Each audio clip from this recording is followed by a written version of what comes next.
What I was looking for was those straight bits that make up the frame. And in terms of what I'm doing, that was understanding the structure through which a few can control the many.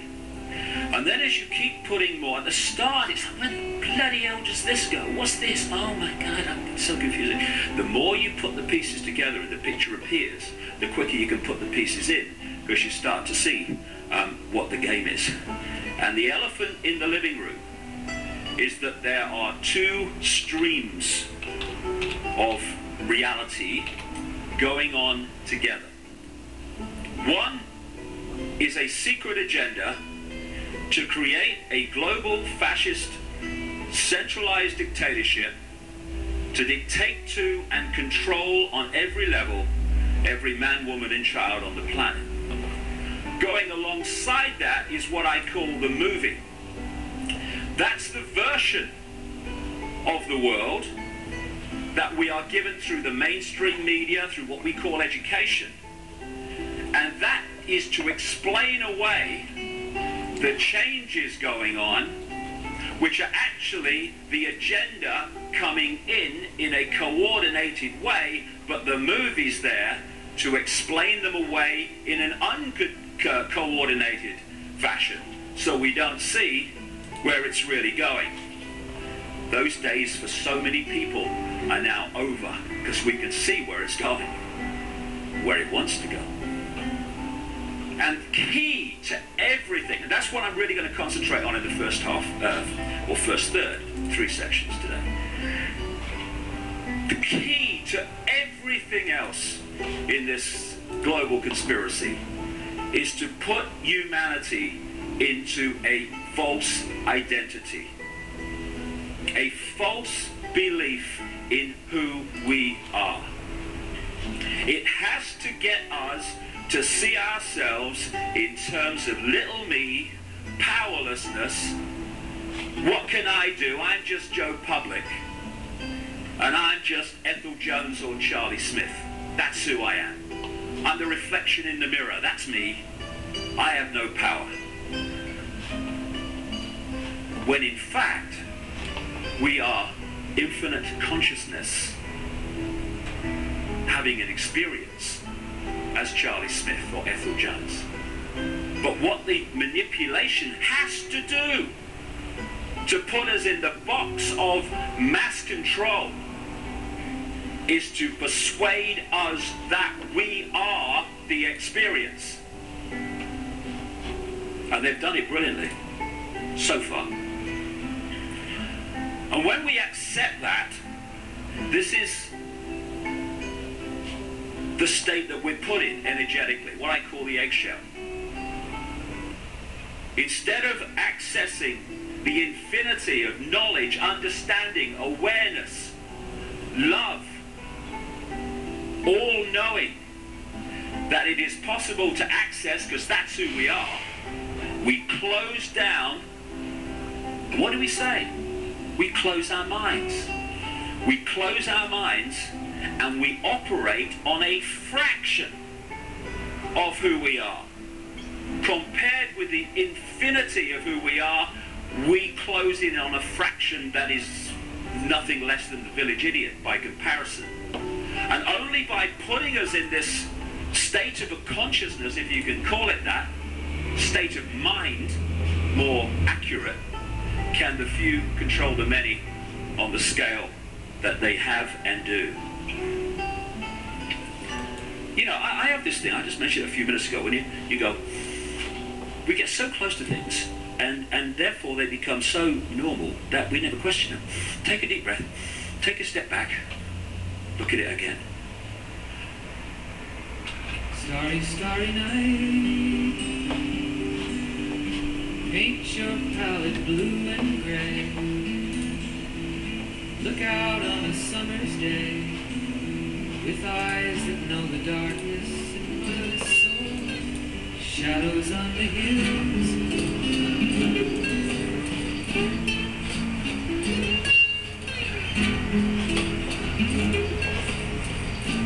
I was born in this hotel,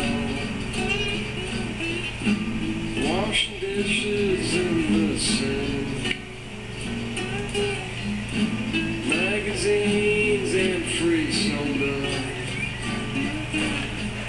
everyone, and welcome to the Adam Josh Oral Grog webisode number 54.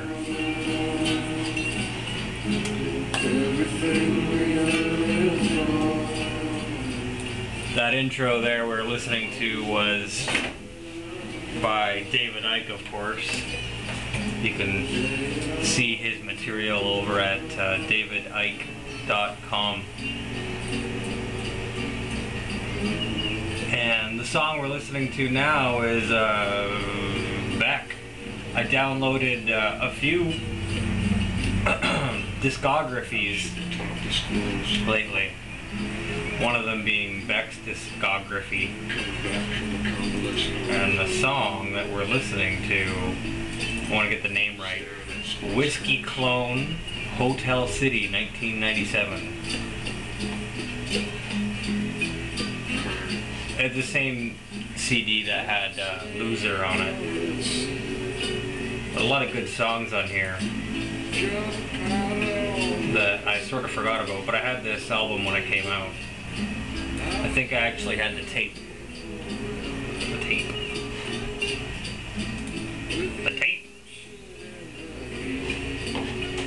So,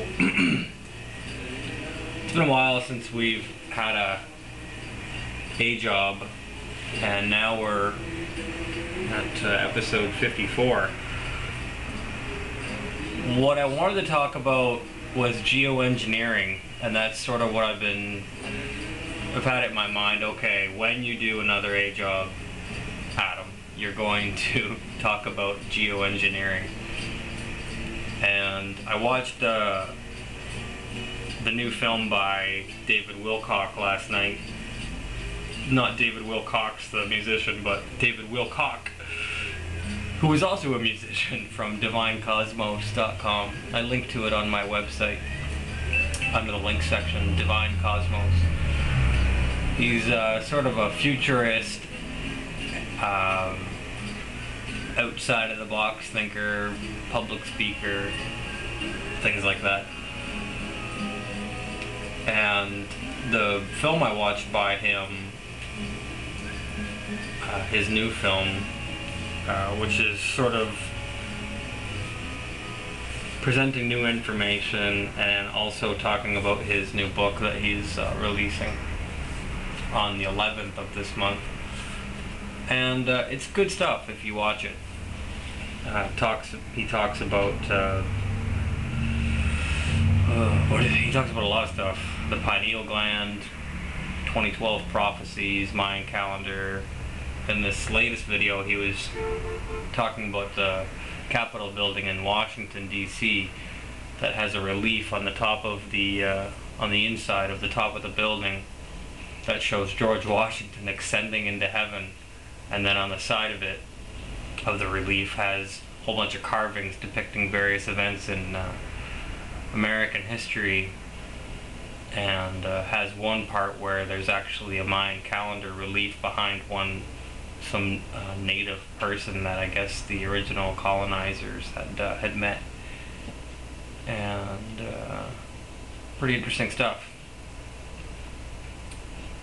And so what I wanted to talk about was geoengineering, and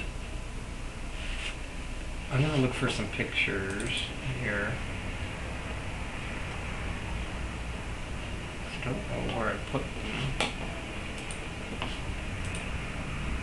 It's a big topic, and getting sidetracked by David Wilcock and David Icke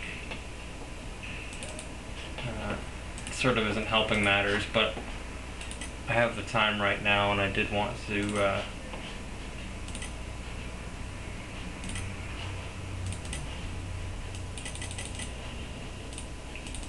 do brog.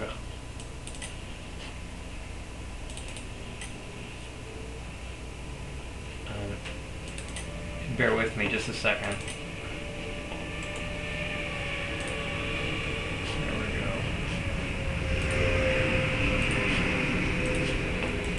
So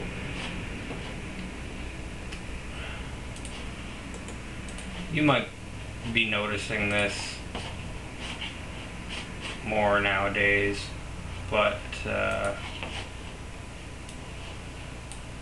what we're looking at here is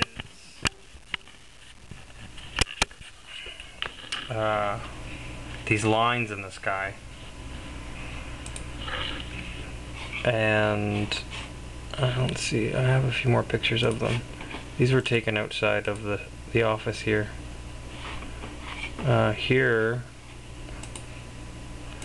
Here you can see lines going this way, this way, this way in the sky. And there's one going this way, big gigantic one, and this one going this way. And there's some going this way across the sky. And it's happening so much now. Like the lines are, you can see the lines in the sky so much now that it's starting to become like a topic of debate and sort of getting irritating to me personally. Going outside, you know, every day that you can see or should be able to see a clear sky, and you see lines in the sky, it's frustrating. So I emailed some people for the local government here, and I haven't had any response back, and I guess I shouldn't expect it, but there's a lot of different things we could talk about. There's a movie that was made called What in the World Are They Spraying? And I suppose I can link to it on the website and on YouTube here, and maybe I will do that. So I watched that, and I do recommend it.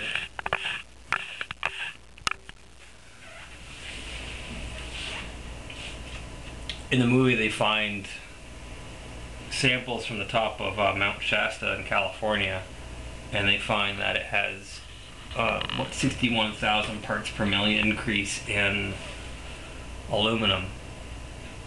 So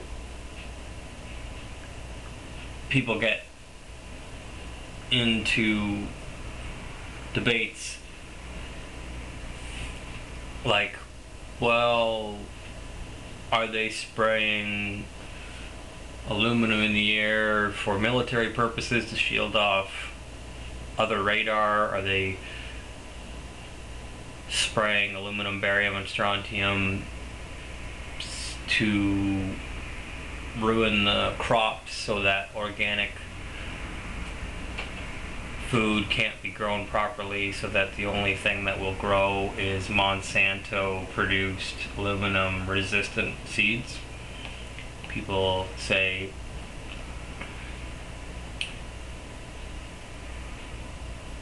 are they spraying aluminum to increase the power of the HARP array or scalar weaponry? There's an interesting channel on YouTube that I found that I could probably show you, where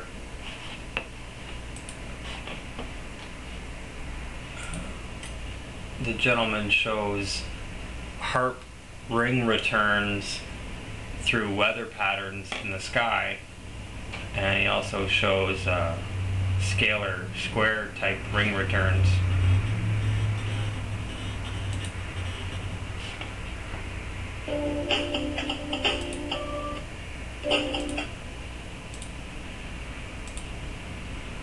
Here you go.